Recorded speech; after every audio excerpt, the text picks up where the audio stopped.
बिस्मिल्लाहिर्रहमानिर्रहीम, अस्सलाम वालेकुम।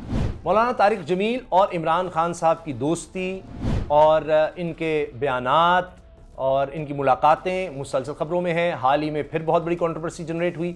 BBC ने इस हवाले से एक आर्टिकल छापा है, वो मैं आपके सामने रख रहा हूँ। और इसमें बताया गया है कि इमरान खान साहब और मौलाना तारिक जमील की दोस्ती किस तरह से है और इसका पूरा बैकग्राउंड भी बताया गया है। एक तरफ तो इसका टाइटल जो नजर आ रहा है, मौलाना तारिक जमील और इमरान खान के दरीना रिश्ते की बुनियाद। अच्छा, इस पे जब आप क्लिक करें, जो नजर आ रहा है और उसका पूरा अनुमान लिखा हुआ है जी, तारिक जमील इमरान खान की हिमायत पर तबलीगी जमात के मारूफ मजहबी स्कॉलर तनकीद की जद में। फारूक आदिल साहब ने जी ये लिखा है, मुसन्निफ हैं, कॉलम निगार हैं। 9 अगस्त 2022 को ये BBC में नजर आता है ये आर्टिकल। कहते हैं जी, तारीख में ऐसा सिर्फ 2 बार ही देखने को मिला है कि मुल्क में तबलीगी जमात या इससे वाबस्ता कोई बड़ी शख्सियत सियासत में मुतहरिक हुई है। मौलाना मुफ्ती ज़ैनुल आबिदीन की शोहरत एक मुतवाज़न, नरम खू और बेदार मग़ज़ आलिम दीन की थी और इनका अपने चाहने वालों में बेपनाह एहतराम था। वो तबलीगी जमात की शूरा के रुकन थे, लेकिन इस ताल्लुक के बावजूद उनकी अपनी शख्सियत भी बहुत भारी भरकम थी। सियासत में इनकी दिलचस्पी एक बहरान के मौके पर देखने में आई। ये ऐन वही ज़माना था जब सदर गुलाम इसहाक खान और वज़ीर आज़म मोहम्मद नवाज शरीफ के दरमियान महाजराई उरूज पर थी।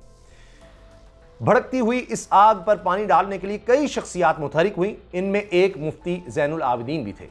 मगर इस बार तबलीगी जमात के एक अहम नाम पर बाकायदा जानिबदारी का इल्ज़ाम लगाया जा रहा है। मारूफ मजहबी शख्सियत मौलाना तारिक जमील गुज़श्ता कई रोज़ से सोशल मीडिया पर तनकीद की जद में है और इसकी वजह इनका एक हालिया इंटरव्यू है। कुछ रोज कबल बोल टीवी को दिए इंटरव्यू में वो कहते हैं कि मैं पाकिस्तानी हूं, पाकिस्तान की शहरियत रखता हूं। किस तरह इन लोगों को खरीदा गया और किस तरह खरीद कर एक धोखे के साथ हुकूमत बनाई गई। इनका मजीद कहना था कि क्या ये अल्लाह के सामने खड़े हो सकते हैं, क्या ये अल्लाह के नबी के सामने खड़े हो सकते हैं। कमबख्तों, चंद टकों पर तुमने 22 करोड़ अवाम को जलीलो ख्वार करके रख दिया। सोशल मीडिया पर इनका यह क्लिप वायरल होने के बाद इन पर शदीद तनकीद की गई और कई सार्फिन ने इसे बेबुनियाद इल्जाम करार देते हुए कहा, इस नौइयत का इल्जाम आयद करना बहतान तराशी है। पाकिस्तान मुस्लिम लीग नून के ऑफिशियल ट्विटर हैंडल ने भी अपनी दलील के हक में एक आयत शेयर की कि जब कोई तुम्हारे पास खबर लेकर आए तो इसे फैलाने से कबल इसकी तस्दीक कर लो। ट्विटर पर अली हसन नामी एक सारिफ का कहना था कि ये किसी आलिम दीन के शान शान नहीं कि वो एक सियासी बयानिए को मजहबी रंग देकर बयान करें। इमरान खान के इक़्तिदार में आने से पहले और इसके बाद मौलाना तारिक जमील ने एलानिया उनकी हिमायत की है। इस सिलसिले में उनकी रिक्कत आमेज़ दुआएं बहुत शोहरत रखती हैं, जो उन्होंने रमज़ान मुबारक की 27वीं शब या दीगर दीनी अहमियत रखने वाले अयाम के मौके पर वज़ीर आज़म हाउस में करवाई। मौजूदा वज़ीर आज़म शहबाज शरीफ की काबीना में शामिल वफाकी वज़ीर ख्वाजा साद रफ़ीक ने मौलाना तारिक जमील के सियासी ख्यालात को गलत बयानी करार देते हुए उनसे एहतरामन वजाहत तलब की है। जब BBC ने तारिक जमील का मौक़िफ़ जानने के लिए उनसे राबता किया तो इनकी जानिब से कोई जवाब न दिया गया। इनके करीब तरीन मुआवनीन में से एक मौलाना एहतशामुल्लाह ने BBC को बताया कि मौलाना इस मामले पर फिलहाल कोई कमेंट नहीं करेंगे। अब आगे कैप्शन जी, मौलाना इमरान खान और मौलाना तारिक जमील के अटूट रिश्ते की बुनियाद। मौलाना तारिक जमील इमरान खान की हिमायत की वजह से मुसलसल तनकीद का निशाना बनते आ रहे हैं। एक बार तो उन्हें इस सिलसिले में माजरत भी करना पड़ी थी। इस पस मंज़र में यह सवाल अहमियत इख्तियार कर जाता है कि आखिर इमरान खान के साथ उनका ऐसा क्या रिश्ता है जो इन्हें इनकी हिमायत पर बार बार मजबूर करता है। इस हिमायत की वजह से वो तनकीद का निशाना बनते हैं, माजरत करते हैं, फिर हिमायत करते हैं, फिर तनकीद का निशाना बनते हैं। 2 बरस कबल 2020 में शब मेराज के मौके पर वज़ीर आज़म हाउस में उन्होंने इस तरह दुआ की थी, या अल्लाह तूने हमें एक अच्छा हुक्मरान दिया है, नेक सीरत है, दयानतदार है, इसकी मदद फरमा, इसकी मदद फरमा, आगे से, पीछे से, दाएं से, बाएं से इसकी मदद फरमा।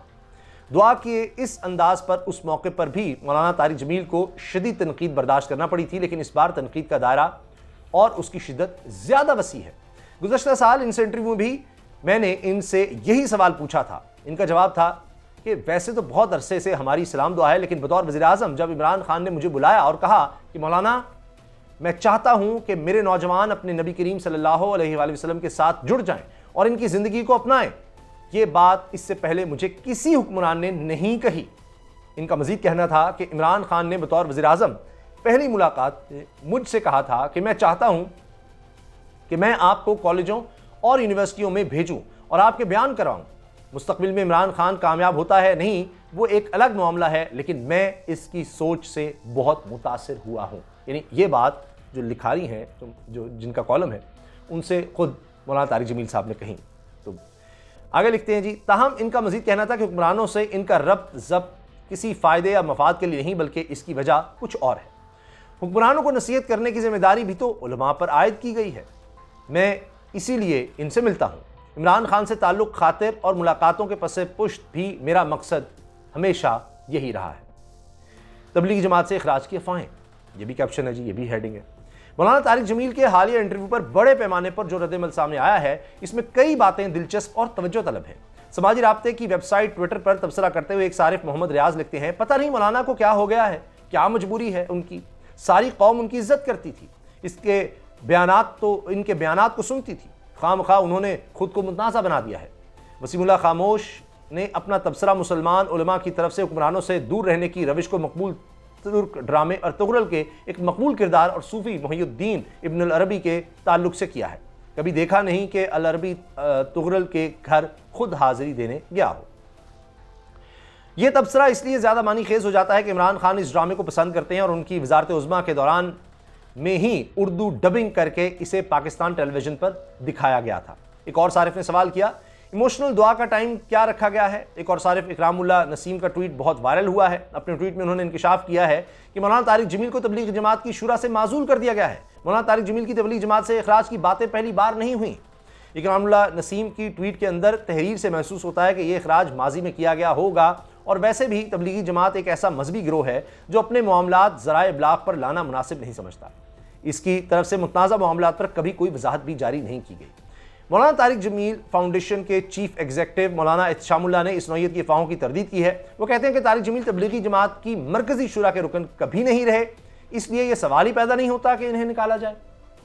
मैं फिर कहता हूं, कभी भी रायवेंट की शुरा में मौलाना नहीं रहे। रही बात उनके बयान पर पाबंदी की, तो अभी चंद रोज कबल मियां चुन्नू में इनका बयान हुआ था। रवा माह एबटाबाद मरकज में बयान हुआ है। रायवेंट भी उनका आना जाना है। पहले मौलाना की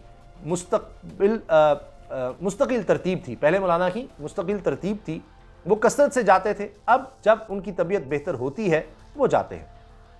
अच्छा, इसके अलावा भी अगर आप देखें तो BBC में कई आपको इसके साथ ही नीचे मिल जाते हैं। मौलाना तारिक जमील, हमारी तबलीग का उसूल है कि हम मजम्मत नहीं करते बल्कि मुस्बत बात करते हैं।